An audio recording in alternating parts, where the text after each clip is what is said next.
네, 반갑습니다, 여러분. 지선우입니다. 오늘은 여러분들이 절대 놓치면 안 되는 이야기인 테슬라의 주가의 다음과 지금의 하락이 기회인지 경고인지에 대해 구체적인 데이터들을 활용해 짚어드리도록 할 건데요. 영상 끝까지 함께 보시면 여러분들께서 무엇을 보고 언제 대응해야 할지를 정확하게 파악하실 수가 있으실 겁니다. 테슬라가 7월 이후 최대 낙폭을 그리며 하락하는 모습이 나와주었습니다. 기술주 전반이 약세를 보였고 나스닥이 2%가 넘게 급락하며 테슬라도 동반 하락하였습니다. 특별한 단일 압제라든지 그런 소식은 없었고 에너지 부문 이슈가 심리를 누른 것으로 보입니다. 파워힐 약 1,500대 리콜, 리튬이온셀 일부 결함으로 과열 발생, 사고 위험이 있어 무상교체에 들어갔습니다. 총 22건의 과열 보고를 받았고 5건의 덕미 화재가 일어났으며 다행히도 인명피해는 없었네요. 문제가 된 셀은 외부 공급 업체 문제고 이미 모든 고객에게 무상교체를 진행 중이라고 합니다.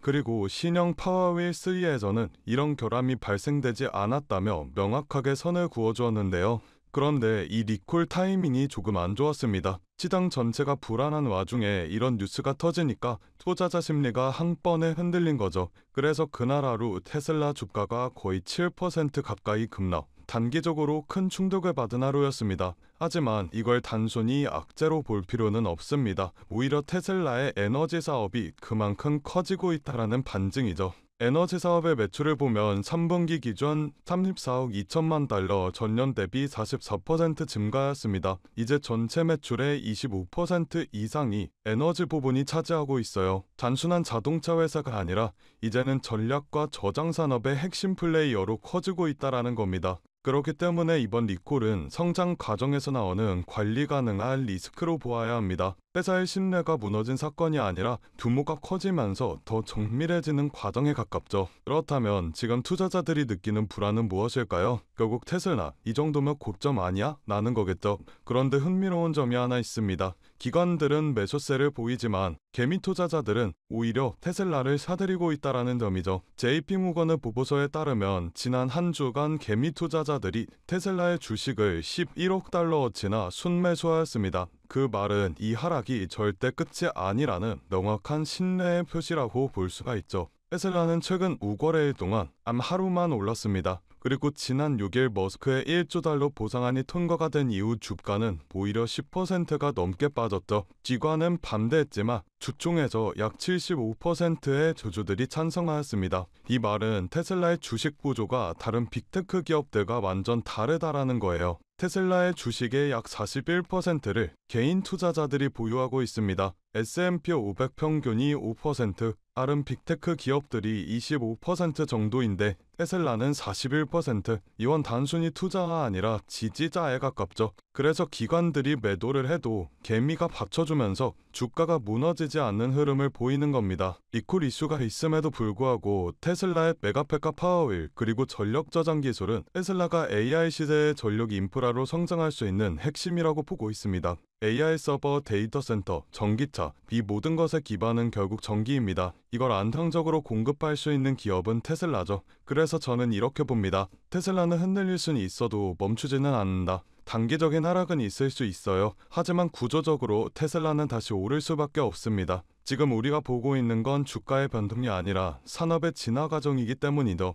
최근 시장은 급격한 변동성을 보여주고 있습니다. 국가 간의 갈등, 금리 전쟁, 기술 패권 전쟁 등등 시시각각 바뀌는 시장의 상황에 테슬라와 엔비디아와 같은 대형주들의 자금을 투자하는 것도 좋지만 모든 자금을 올인해버리게 된다면 그건 투자가 아니라 도박이라고 볼 수 있습니다. 그렇기 때문에 대형주의 투자의 안정성을 가지고 가되 아직 시장에서 저평가되어 있는 종목에도 소액으로 분산 투자하셔야지만 지금 같은 시장에서 살아남을 수가 있다는 건데요. 그래서 오늘은 그 누구도 아무도 알려주지 않은 3위 단 1% 수준의 트레이더들이 주식시장에서 큰 돈을 벌어가는 방법에 대해 알려드리도록 하겠습니다. 현재 세계 금융시장의 상황은 이렇습니다. 모든 나라와 기업들이 살아남기 위해 총력을 다해 싸우고 있죠. 그건 이 영상을 시청하고 계신 여러분들도 마찬가지실 거라는 생각이 듭니다. 여러분들께서는 내일 하루하루 어떤 종목이 오를지 고민하고 고뇌하고 내가 투자한 종목들에 대해 전문가처럼 분석도 해보셨을 텐데 생각했던 만큼의 수익이 나지 않았을 수도 있고 수익은커녕 모든 돈을 다 잃어버리신 경험이 있으신 분들도 분들도 계실 겁니다. 하지만 지금 중요한 건 내가 어떤 종목을 가지고 있느냐가 아닙니다. 그럼 도대체 어떤 게 중요하냐라고 물으실 텐데, 앞으로 내가 어떤 종목에 투자를 해야 큰 돈을 벌 수가 있느냐이며 그 종목을 어떻게 선별해야 하냐는 건데요. 여러분들은 세계 2차 대전에 대해 알고 계실 겁니다. 인류 역사상 가장 큰 전쟁이라고 할 수 있는 세계 2차 대전. 전 세계에서 수천만 명이 넘는 사람들이 참전했고 수많은 나라가 경제와 국력을 소모했죠. 이 와중에도 전쟁을 통해 엄청난 부를 축적한 사람들이 있었습니다. 바로 보잉과 로키트 마틴, 노스럽 그루먼 같은 항공기 제조사들과 전쟁에 필요한 총과 칼, 이런 군수물품들을 제공하는 사업가들이 큰 돈을 벌어갔죠. 이 예시로 알 수 있는 점은 전쟁에 직접적으로 참여해 패배라는 리스크를 안고 있는 나라들보다 전쟁에 간접적으로 참여해 리스크 없이 물건만 대량으로 판매하면 끝나는 사업가들이 훨씬 더 안정적이고 큰 수익을 벌어갔다라는 점입니다. 정리하자면 테슬라와 엔비디아 같은 기업들에 투자를 하는 것도 좋지만, 테슬라와 엔비디아라는 기업들이 사업을 할 수 있게끔 뒤에서 조용히 도와주고 있는 이 서포터 기업들에 투자를 하게 된다면 더 큰 수익과 안정성을 얻을 수가 있다라는 말인데요. 여러분들, 지금 주식시장은 새로운 전쟁터입니다. AI 패권 전쟁이죠. 미국, 중국, 유럽, 심지어 한국까지 모두 AI라는 새로운 무기를 차지하기 위해 치열하게 싸우고 있습니다. 기업들도 마찬가지죠. 우리가 알고 있는 테슬라, 엔비디아, 그리고 구글과 마이크로소프트까지 모두가 AI 전쟁에서 살아남기 위해 앞다투어 자원을 쏟아붓고 있습니다. 그러니 테슬라와 엔비디아에 투자해라 라는 말씀을 드리려는 게 아닙니다. 대다수의 사람들의 시선은 늘 이런 대형주에만 쏠려 있습니다. 하지만 제가 방금 말씀드렸죠. 전쟁터에서 큰 돈을 벌게 된 사람들은 장군이나 병사가 아니라 무기를 판 기업들이 승자였다고요. 엔비디아는 지난 1년 동안 54% 정도 상승하였습니다. 그런데 엔비디아의 AI 서버 상태대를 실제로 연결해주는 아스테라랩스는 같은 기간 300, 400%가 넘게 상승했는데, 이는 엔비디아 상승률의 6배입니다. 아스테라랩스는 데이터 센터 안에서 서버와 엔비디아의 GPU를 연결하는 고속 인터커넥트 칩을 납품하는 기업인데, 엔비디아 서버 수요가 폭발하면서 직접적인 수혜를 받아 상승하는 모습을 보여주었죠. 또한 칩을 파는 회사인 엔비디아와 달리 그 칩을 활용해 서비스를 팔아서 매출을 뽑는 구조를 가지고 있는 코어위브라는 회사는 엔비디아 GPU를 대량으로 사들여 AI 전용 클라우드 데이터 센터를 운영하는데, 이 기업도 마찬가지로 엔비디아가 54% 정도 상승해 주었을 때 IPO 이후 불과 한 달 만에 200% 수익을 기록했습니다. 결국 대장주들이 오를 때 그보다 더 높은 상승률을 기록해준 기업들은 다름 아닌 테슬라나 엔비디아의 파트너 기업들이라는 점인데요. 또한 현재 시장에서는 아스테라랩스나 코어위버와 같은 기업들처럼 핵심 파트너 기업으로 자리 잡고 있지만, 아직 빛을 보지 못한 대장주들에게 가려진 저평가된 기업들이 많이 남아있는데, 오늘 제가 소개해드릴 기업은 수많은 기업들 중에서도 더욱 돋보이는 기업이며 AI 반도체 기술의 핵심이라고 불리는 기술들을 가지고 조금씩 몸집을 키워나가고 있습니다. 오늘 제 영상을 끝까지 시청해 주셔야 하는 이유가 바로 여기서 나옵니다. 여러분들, 현재 AI 산업은 무섭게 상승하고 있습니다. 2014년부터 2020년까지 120배가 넘게 상승하는 모습을 보여주었으며, 지금부터 10년 뒤 2035년에는 약 1700%가 넘게 상승할 것으로 예측이 되고 있는데, AI가 단순 트렌드가 아닌 세대를 관통하는 기술 혁신이자 장기 성장 산업이기 때문입니다. 그렇기 때문에 우리가 이 기업에 더 집중을 해야 된다라는 말인데, 지금부터 소개해드릴 기업은 2025년 우리가 경제적 자유에 더 가까워질 수 있는, 남들이 부러워하는 최고의 부자가 될 수 있는 마지막 기회가 될 것으로 보입니다. 알아본 결과 월가의 금융기관들 그리고 해외 트레이더들은 이미 매집을 하고 있으며, 지금 가격 대비 100배, 1000배, 아니 그 이상의 가격도 가능할 것으로 보입니다. 이번에 엔비디아나 테슬라뿐만 아니라 여러 반도체 기업에서도 러브콜이 들어오며 AI 산업의 기둥이라고 불리우는 대장 기업들마저도 이 회사의 행보를 주목하고 있는 상황입니다. 제가 소개해드릴 오늘의 기업은 AI가 돌아가도록 뒤에서 인프라를 제공하는 기업입니다. AI를 학습시키는 데는 수천 개의 GPU가 필요하고, 그 GPU가 돌아가려면 엄청난 전력과 냉각 장치가 필수인데, 이 기업은 바로 이 부분을 책임지고 있습니다. 쉽게 말해 AI라는 전쟁터에서 기지를 짓는 역할을 하고 있는 거죠. AI 데이터 센터의 가장 큰 문제는 전력과 열입니다. GPU가 몰려있는 서버는 엄청난 열을 발생시키고, 이걸 제대로 시키지 못한다며 작동이 멈춰버리는 불상사가 일어나게 됩니다. 이 기업은 자체 개발한 액체 냉각 솔루션과 스마트 전력 관리 시스템으로 기존 센터보다 30% 이상 전력 효율을 높이고 냉각 비용을 절반으로 줄이는 데 성공하게 되었습니다. 이 기술력 덕분에 글로벌 빅테크 회사들이 이 기업의 시설을 우선적으로 선택 선택하게 되었죠. AI 산업이 커지게 될수록 데이터 센터에 대한 수요도 비례해서 늘어나게 될 수밖에 없습니다. AI가 성장할수록 이 기업과 같은 인프라 기업은 반드시 따라 성장할 수밖에 없다는 이야기인데요. 지금 이 기업은 단순히 데이터 센터만 짓는 기업이 아닙니다. 자체 개발한 AI 최적화 전력 관리 시스템을 통해 전 세계 전력 회사와 협력하고 있고, 향후 5년 내 글로벌 주요 거점 도시에 20개 이상의 신규 센터를 짓겠다라는 발표를 하였으며, 올해 안에 전체 서버 용량을 2배로 늘릴 계획이라고 합니다. 전문가들은 앞으로 AI 시장이 매년 30%씩 성장할 것으로 보는데, 이 기업은 AI 생태계에서 없어서는 안 될 인프라를 담당하기 때문에 월가와 기득권층 세력들은 엔비디아와 함께 가야 할 회사라는 평가를 내리기도 하였는데요. 결국 이 기업이 AI 시대에 필수 인프라를 독점하게 될 수도 있다는 가능성이 커지며 10년, 20년 뒤에는 엄청난 성장을 기록해 줄 것으로 보입니다. 시장의 흐름과 타이밍만 잘 맞춰진다면 1만 배, 2만 배 그 이상도 폭등할 것으로 예상하고 있는데, 단돈 1만 원만 넣어두시더라도 1,000만 원, 10만 원을 넣어두시면 1억 이상이라는 수익 가능성을 예측할 수 있기 때문에 수익은 충분히 기대해 보실 만하다고 말씀드릴 수가 있습니다. 다만 제가 지금 영상에서 이 기업의 이름을 공개하고 싶지만 그러지 못하는 이유가 있습니다. 제 영상을 무단으로 도움하고 저를 삭칭하고 심지어 종목을 팔아 돈을 버는 업자들이 있기 때문에 제가 따로 구독자의 심지 확인하고 정보 넘겨드리도록 하겠습니다. 기업 정보만 넘겨드리냐? 아니고요. 제가 수년간 트레이딩 생활을 해오며 쌓아온 정보와 팁들 PDF 파일 첨부해서 같이 보내드리고 있습니다. 모든 과정은 전부 무료로 진행되고 있으니 걱정하지 마시고요. 참여하시는 방법은 간단합니다. 영상 아래 하단에 더보기 버튼을 누르시면 파란색 링크가 하나 나오게 됩니다. 이 링크에 들어가셔서 간단한 설문조사를 진행하신 후 전송 버튼 눌러주시면 제가 업자인지 아닌지 확인 후에 빠르게 정보 넘겨드리고 있는데, 저 지선우는 절대 금전 요구 없으니 누군가가 저를 삭칭해서 금전 요구를 한다면 바로 차단하시고 신고 부탁드리겠습니다. 여러분들이 이 종목을 받고 투자를 하지 않는다고 하시더라도 이 종목을 받아서 공부하시고 알아두시는 것만으로도 여러분들의 투자 인생에 있어서 정말 큰 도움이 될 거라는 생각이 듭니다. 돈이 되는 것도 아니고 선택은 여러분들이 하시는 거니까요. 오늘 제가 준비한 영상은 여기까지입니다. 영상 시청해주셔서 감사드리고요. 저는 다음 영상에서 더 알찬 내용을 가지고 인사드리도록 하겠습니다. 감사합니다.